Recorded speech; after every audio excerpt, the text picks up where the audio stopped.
দর্শক আমন্ত্রণ আজকে চট্টগ্রামের শুরুতেই আপনাদের জানাবো শিরোনাম। জিরো লাইনে স্থলমাইন কঠিন হয়ে উঠেছে বাংলাদেশ মিয়ানমার সীমান্ত ব্যবস্থাপনা। রাষ্ট্রীয় বাহিনী না হওয়ায় আরাকান আর্মির সাথে আলোচনায় বসতে পারছে না বিজিবি। বর্তমানে যেহেতু একটা নন স্টেট অ্যাক্টর কাজ করছে, এখানে অবশ্যই একটা সমন্বিত এফোর্ট দরকার। ছুটির দিনেও সচল চট্টগ্রাম কাস্টমস হাউস, কালো চলবে আমদানি রপ্তানি কার্যক্রম, সার্ভার জটিলতায় বিড়ম্বনা। এখন পর্যন্ত কোনো অফিসাররা সিরিয়ায় এসে হাজির হয়নি, সেক্ষেত্রে তো আমাদের ভোগান্তি তার শেষ নাই। শুক্রবার শনিবার 2 দিনই ধরেন খোলা দিয়েছে, কিন্তু কাজ না, সার্ভার না থাকলে তো কোনো কাজই হবে না। 4 দিনেও খোঁজ মেলেনি সমুদ্রে ডুবে যাওয়া চট্টগ্রাম বিশ্ববিদ্যালয়ের ছাত্র অরিত্রর। সন্তানকে হারিয়ে পাগল প্রায় বাবা মা। এখন আমার একটাই আশা, আমার ছেলেকে পাবো। এই অথৈ সমুদ্রে রেখে তো আমি আর যেতে পারবো না। রিসোর্টে নিজস্ব নিরাপত্তা নাই, লাইফ গার্ড নাই, কিচ্ছু নাই। আর কত তাহলে এরকম মৃত্যু হবে?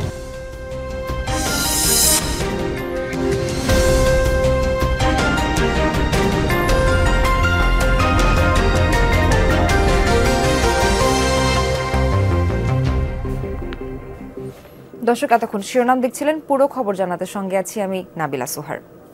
দিন দিন কঠিন হয়ে উঠছে বাংলাদেশ মিয়ানমার সীমান্ত ব্যবস্থাপনা। বিশেষ করে রাখাইনে আরাকান আর্মির উত্থানের পর জিরো লাইনে স্থলমাইন পেতে রাখার মতো ঘটনায় বাড়ছে উদ্বেগ। সাথে সীমান্তের ওপারে সংঘাত সংঘর্ষের প্রভাব তো আছেই। মিয়ানমারের আরাকান আর্মির রাষ্ট্রীয় স্বীকৃত না হওয়ায় তাদের সাথে আনুষ্ঠানিক আলোচনাও করতে পারছে না বর্ডার গার্ড বাংলাদেশ বিজিবিও।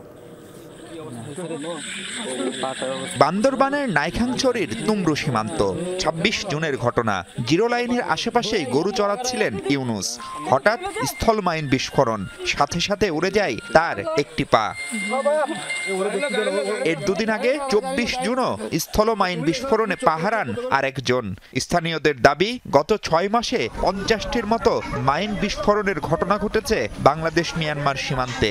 আন্তর্জাতিক বিধি অনুযায়ী মাইন স্থাপন করলে অপরপক্ষকে আনুষ্ঠানিকভাবে জানানো বাধ্যতামূলক। নন স্টেট আরাকান আর্মি অবশ্য এর ধারই ধারে না। এসব ঘটনায় চরম আতঙ্কে স্থানীয় বাসিন্দারা। কারাতার পাশে মাইন বসায় রাখছে, শিয়াল কুকুর এমনি মানুষগুলো পরে যায়। মাইনতে ফুটে সব সময় ফুটে, লোক গেছে গেলে মান তোর ফুটে গেছে। প্রতিবেশী মিয়ানমারের সাথে বাংলাদেশের স্থলসীমা 271 কিলোমিটার। দেশের দক্ষিণ পূর্ব অঞ্চলের বান্দরবান ও কক্সবাজার জেলার সাথে লাগোয়া মিয়ানমারের রাখাইন রাজ্য। দীর্ঘ সংঘাতের পর বছরখানেক ধরে রাখাইনের প্রায় পুরোটা নিয়ন্ত্রণ নিয়েছে বিদ্রোহী আরাকান আর্মি। ফলে বাংলাদেশ সীমান্তে নেই দেশটির রাষ্ট্রীয় সীমান্তরক্ষী বর্ডার গার্ড পুলিশ। আমার ঠিক পেছনেই বাংলাদেশ মিয়ানমার ফ্রেন্ডশিপ ব্রিজ। এরপরে যে লাল দরজাটি দেখা যাচ্ছে সেটি এখন আরাকান আর্মির চেকপোস্ট। আগে যেটি ছিল দেশটির যে রাষ্ট্রীয় সীমান্তরক্ষী বাহিনী বর্ডার গার্ড পুলিশের বিওপি। সীমান্তের ওপাশে রাখাইনে এখনো চলে সংঘাত, আক্রমণ পাল্টা আক্রমণ। দেশটির অভ্যন্তরে এসব যুদ্ধে ভুগতে হচ্ছে এপারের বাংলাদেশের মানুষকেও। অনেক সময় গুলিও এসে পড়ে বাংলাদেশিদের বাড়িঘরে। আমার নিজের বাড়িতেও বুলেট এসে পড়ছে, বাড়ির টিন ছিদ্র হয়ে গেছে। তখন রাত 12টা বা 12:30টার দিকে বুম ফুটে, এখানে মানে গুলির আওয়াজ শোনা যায়। ভয় লাগে, আতঙ্কে থাকি সব সময়, কখন কি হয়ে যায় কোনো নিরাপত্তা নাই আর কি। গুলি মারলে তো বেশি ডর লাগবে, ডরের হঠাৎ পড়িব। বাংলাদেশ সীমান্ত থেকে দৃশ্যমান আরাকান আর্মির বেশ কয়েকটি ক্যাম্প। তাদের ব্যাপারে সতর্ক বর্ডার গার্ড বাংলাদেশ বিজিবি। তবে আরাকান আর্মির সদস্যরা ভীষণ রকম বেপরোয়া আর উগ্র হওয়ায় তারা কোনো গুলি ছুড়লেও দ্বিপাক্ষিক চ্যানেলে তা নিয়ে কিছু করার সুযোগ নেই বাংলাদেশের। বাংলাদেশ মায়ানমার সীমান্ত ব্যবস্থাপনা যথেষ্ট জটিল আমি মনে করি। বর্তমানে যেহেতু একটা নন স্টেট অ্যাক্টর কাজ করছে, এখানে অবশ্যই একটা সমন্বিত এফোর্ট দরকার। সেটা সরকারের সর্বোচ্চ মহল থেকে শুরু করে যারা গ্রাউন্ড লেভেলে কাজ করছে, বিজিবি, স্থানীয় প্রশাসন, পুলিশ, সবার একটা সমন্বিত প্রচেষ্টা দরকার।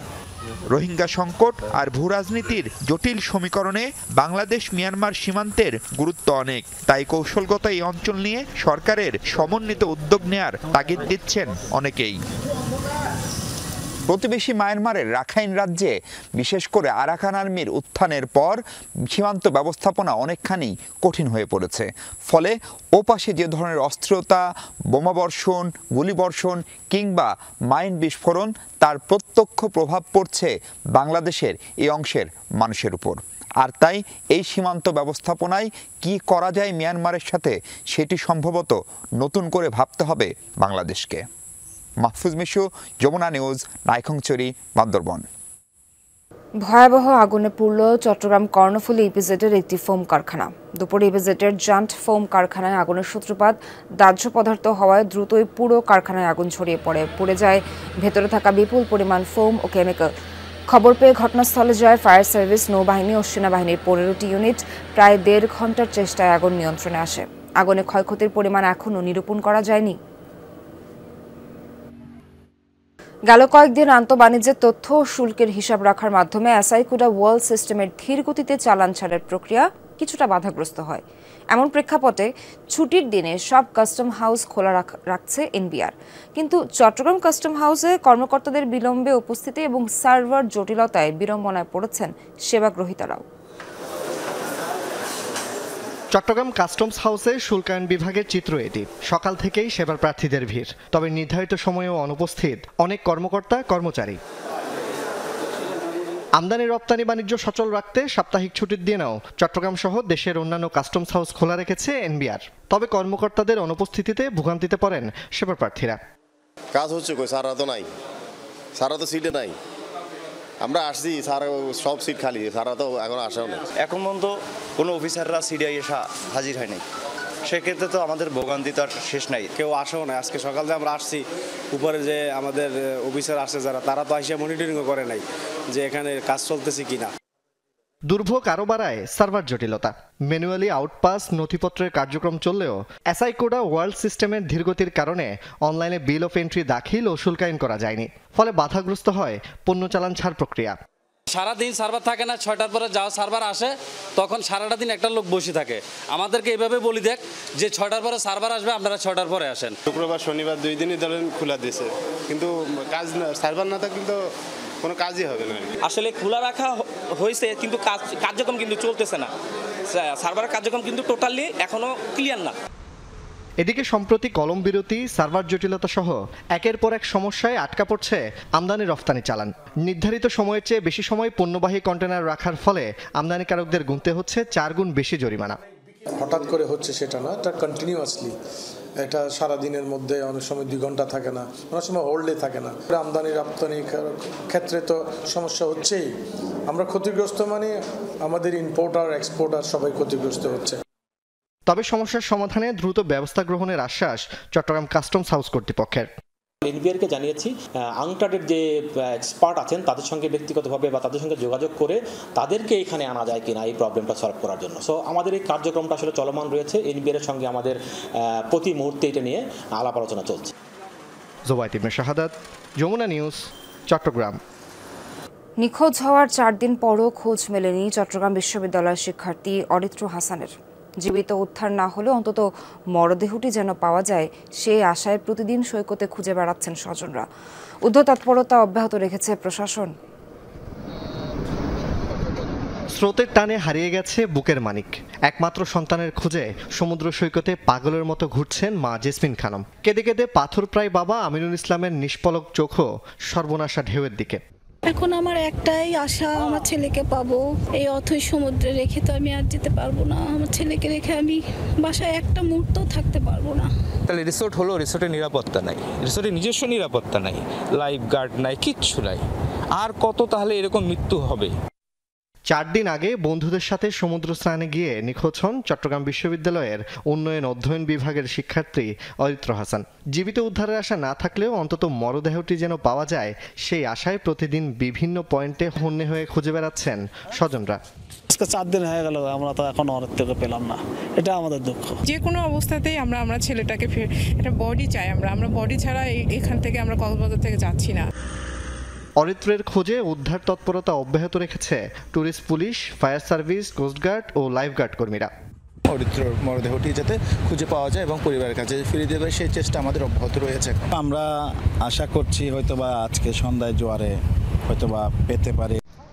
একের পর এক প্রাণহানির ঘটনায় উদ্বিগ্ন পর্যটকরা। নিরাপত্তা ব্যবস্থা জোরদারের পাশাপাশি সংশ্লিষ্ট কর্তৃপক্ষের তৎপরতা বৃদ্ধির তাগিদ তাদের। শুধু দেখতেছি দু একবার বাঁশি দিয়ে চলে যাচ্ছে, আর কোনো খোঁজ খবর নাই যে জোয়ার আসতেছে বা ভাড়া হচ্ছে, কোন সময় থাকা নিরাপদ হবে পানিতে, কোন সময় নিরাপদ না। এখানে একটু সেফটি কম, তা আমি মনে করি যদি সেফটিটা ভালো হয় তাহলে হয়তো বা মৃত্যুর হারটা একটু কম হবে। প্রথম বর্ষের পরীক্ষা শেষ হওয়ায় সোমবার কক্সবাজারে বেড়াতে গিয়েছিলেন 5 বন্ধু। মঙ্গলবার সকালে হিমছড়ির সৈকতে গোসলের আগে ছবি তোলার সময় ঢেউয়ের তোরে তলিয়ে যান 3 জন। এখন পর্যন্ত উদ্ধার হয়েছে সাদমান রহমান শাবাব ও আসিফ আহমেদের মরদেহ। জোবায়েত ইবনে শাহাদাত, যমুনা নিউজ। কষ্টে আছে জুলাই আন্দোলনে নিহত কাঠমিস্ত্রি ফারুকের পরিবার। চট্টগ্রামের লালখান বাজারে এক কক্ষের জীর্ণ ঘরে স্ত্রী আর 2 সন্তানের বসবাস। অর্থকষ্ট তো আছেই, মনোকষ্ট প্রবল।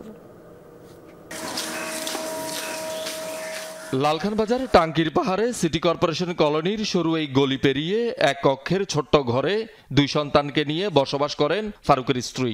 পেশায় কাঠমিস্ত্রি ফারুক মৃত্যুর আগে চেয়েছিলেন বিদেশে পাড়ি দিতে। পরিবারে একটু সচ্ছলতা আনার সেই স্বপ্ন আর পূরণ হয়নি। গৃহিণী স্ত্রীরও কোনো আয় নেই। জুলাই ফাউন্ডেশন এবং সরকারের দেয়া অর্থে কোনো মতে দিন কাটছে।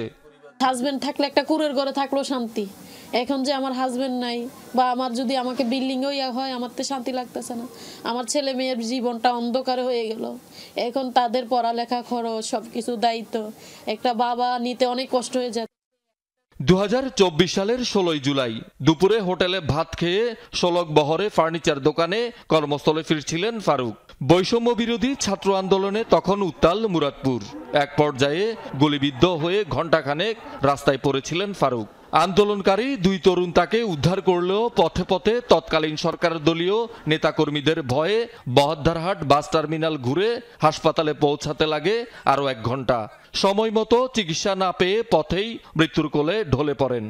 আজকে আমার হাজবেন্ড ওখানে যাওয়ার পরে কেন গুলি খাইলো, কেন মারা গেল? আমার হাজবেন্ড তো খুনি ছিল না, এরকম আসামি ছিল না, আন্দোলনের কর্মী ছিল না, কোনোই ছিল না, কোনো দল করতো না। আমার হাজবেন্ড শুধু আমাদেরকে খাওয়ানোর জন্য শুধু চাকরিতে গেছিল। সেই চাকরিতে কেন আর আমার বাসায় ফিরে আসতে পারলো না, আমার বাসায় আর ঢুকতেই পারলো না। সেই রাস্তার থেকে সে বিদায় নিতে হইলো। 2 সন্তানকে ঘিরে বড় স্বপ্ন দেখতেন ফারুক। বাবার সেসব কথা স্মৃতি কাদায় সন্তানদের। আমার আব্বু আমাকে অনেক ভালোবাসতো। আমার আব্বুকে প্রতি রাত সবাই বাবা ডাক, আমরা বাবা ডাকতে পারি না। আমি আমার বাবাকে প্রত্যেকটা রাতে জড়িয়ে ধরে ঘুমছিলাম, কিন্তু এখন তো আর আমার সেই মানুষটা নেই। সবাই সবার বাবাকে বাবা ডাকতে পারে, কিন্তু আমরা পারি না। সবার বাসায় রাতে বাবা আসে, কিন্তু আমাদের বাসায় বাবা আসে না, সেটাই অনেক কষ্ট। ফারুকদের বাড়ি নোয়াখালী, তবে ভূমিহীন পরিবারটির সবাই থাকেন চট্টগ্রামে। শহীদুল সুমন, যমুনা নিউজ, চট্টগ্রাম। দর্শক, এখানেই শেষ করছি আজকে চট্টগ্রামের আয়োজন। সঙ্গে থাকার জন্য ধন্যবাদ সবাইকে।